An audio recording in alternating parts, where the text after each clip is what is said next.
Most of the times plastic surgeon అనేది మొహం మీద ఏదైనా పెద్ద గాయం అయితే వాటిని నీట్‌గా మచ్చలు లేకుండా అంటే ఆల్మోస్ట్ స్కార్‌లెస్ లాగా కనిపించేలాగా ప్లాస్టిక్ సర్జరీ మా దగ్గరికి కేసెస్ వస్తా ఉంటాయి. సో, చిన్న చిన్న సెబేషియస్ సిస్ట్ చిన్న చిన్న కురుపులు తీయడం నుంచి పెద్ద పెద్ద గాయాల వరకు ప్లాస్టిక్ సర్జరీ మేము అన్నీ డీల్ చేస్తూ ఉంటామనమాట.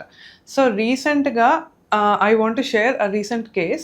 ఏంటి అంటే ఒక వర్కర్ అంటే డైలీ వర్కర్ ఒక పెద్ద షాపింగ్ మాల్‌లో పనిచేస్తా ఉన్నాడు. అండ్ పని చేస్తూ పైన సీలింగ్‌కి ఏదో పని చేస్తా ఉంటే ఆ వుడ్ కటింగ్ మెషిన్ వచ్చేసి ఆయన మొహం మీద కట్ అయిపోయిందనమాట. సో, కట్ అవ్వడము చిన్న కట్ కాకుండా మొత్తం పైనుంచి కింద వరకు కట్ అయ్యి స్కిన్ కింద మజిల్స్ అండ్ మజిల్స్ కింద bone. So, all these 3 layers ఈ 3 లేయర్స్ ఫుల్ కట్ అయిపోయాయి. సో, ఫేషియల్ ఫ్రాక్చర్స్ ఆ ఫ్రాక్చర్స్ రిపేర్ చేయడము, మజిల్స్‌ని రిపేర్ చేయడము, మజిల్స్‌కి సప్లై చేసే నర్వ్స్ వాటిని రిపేర్ చేయడము అండ్ వీటన్నిటి తర్వాత పైన స్కిన్‌ని నీట్‌గా అంటే డిఫెక్ట్ ఏం లేకుండా ముందుకి తర్వాతకి పెద్ద తేడా లేకుండా అట్లా కవర్ చేయడము ఇవన్నీ చేశామనమాట. So, that is the beauty of plastic surgery. చాలా మందికి ఏంటి అంటే ఫేస్ మీద గాయాలైతే ప్లాస్టిక్ సర్జరీ పిలుస్తారు. బట్ ఫేస్ బోన్ ఫ్రాక్చర్స్ అయ్యి ఇట్లా పళ్ళు కింద దవడ కానీ పైన దవడ కానీ ఫ్రాక్చర్స్ అయ్యి ఉంటే దానికి చాలామంది ప్లాస్టిక్ సర్జరీ చేస్తారు అనే ఐడియా ఉండదు. But that is a part and parcel. అంటే మేము 3 ఇయర్స్ ప్లాస్టిక్ సర్జరీలో చదువుకుంది, తర్వాత ప్రాక్టీస్ చేసేది కూడా చాలా వరకు ఇట్లాంటి కేసెస్ కూడా ఉంటాయి.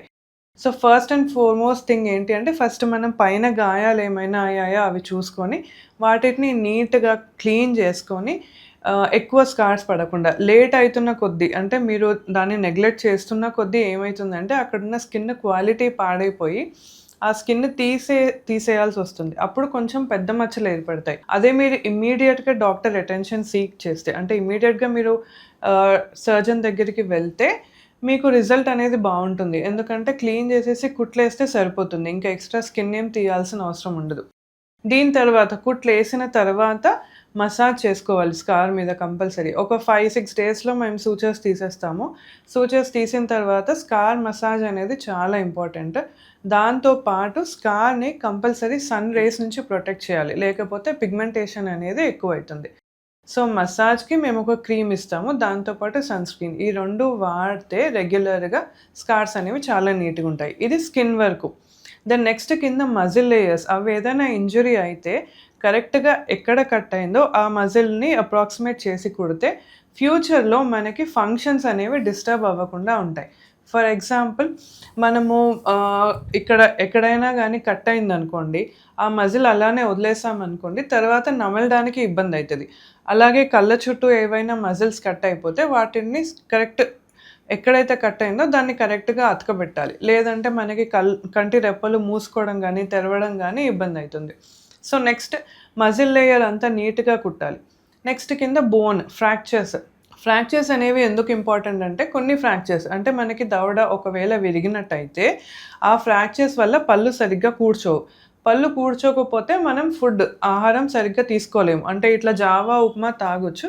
బట్ ఏదైనా కొంచెం గట్టి పదార్థాలు తీసుకోలేము. అండ్ లైఫ్ లాంగ్ మనం సాఫ్ట్ ఫుడ్ తీసుకోలేము కాబట్టి ఫ్రాక్చర్స్ ఫిక్స్ చేయడము, పళ్ళు సరిగ్గా కూర్చోవడం అనేది వెరీ ఇంపార్టెంట్.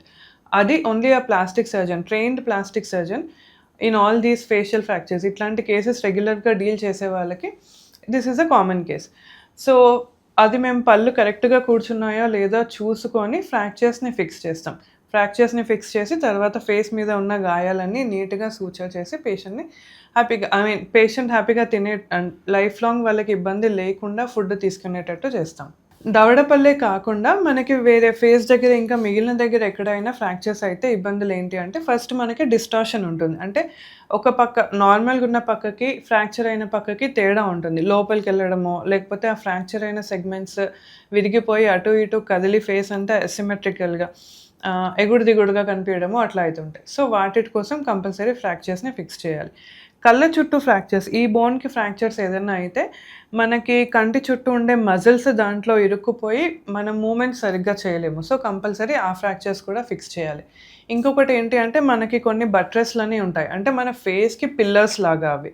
సో వాటిట్లో ఏదైనా ఫ్రాక్చర్స్ అయితే గనక కంపల్సరీ అవి రిపేర్ చేయాలి. ఎందుకంటే లాంగ్ రన్‌లో పేషెంట్ ఏజ్ అయితున్న కొద్దీ ఒకవేళ మనం ఆ ఫ్రాక్చర్స్ రిపేర్ చేయకపోతే వాళ్ళ ఫేషియల్ స్కెలిటన్ స్టెబిలిటీ అనేది దెబ్బతింటుంది.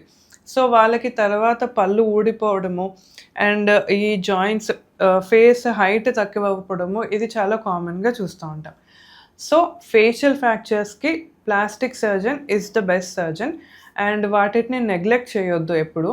ముక్కు ఫ్రాక్చర్స్ నేసల్ బోన్ ఫ్రాక్చర్స్ అయితే కూడా చాలామంది వదిలేస్తారు. అంటే ఇప్పుడు బ్రీతింగ్‌కి ప్రాబ్లమ్ ఏం లేదు గదా అని. But in the long run వాళ్ళకి చాలా అంటే నేసల్ క్యావిటీ అనేది ఎయిర్ ఎంట్రీ ప్యాసేజ్ తక్కువ అయ్యే కొద్దీ వాళ్ళకి ప్రాబ్లమ్స్ ఫ్యూచర్‌లో వస్తా ఉంటాయి. సో, మీకు ఎప్పుడైనా ఎవరైనా తెలిసిన వాళ్ళు కానీ, మీకు గానీ ఏదైనా గాయాలైనప్పుడు కన్సల్ట్ ప్లాస్టిక్ సర్జన్.